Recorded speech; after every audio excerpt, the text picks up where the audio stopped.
Hi everyone, आज मैं हल्दी वाला दूध बना रही हूँ। तो यहाँ पर मैंने 1 लीटर दूध लिया है। ये कच्ची हल्दियाँ मार्केट में बड़ी आसानी से मिल जाती है। इसे छीलकर इस तरह कद्दूकस करके दूध में डाल देंगे। और अब साथ में सौंठ का पाउडर, दालचीनी का पाउडर, इलायची पाउडर, काली मिर्च का पाउडर और घी डालेंगे। इन सारी चीज़ों को मिक्स करने के बाद इसमें कुछ केसर के धागे ऐड करेंगे और 2 चम्मच चीनी डालेंगे। और अब इन सारी चीज़ों को अच्छे से पकाएंगे जब तक कि इनका सारा फ्लेवर दूध में ना आ जाए।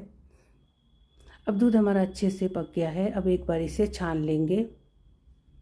ऊपर से कटे हुए पिस्ता और बादाम डालेंगे। ये दूध काफ़ी हेल्दी होता है, ज़्यादातर रात को सोने के टाइम ही पिया जाता है। तो आपको मेरी वीडियो कैसी लगी?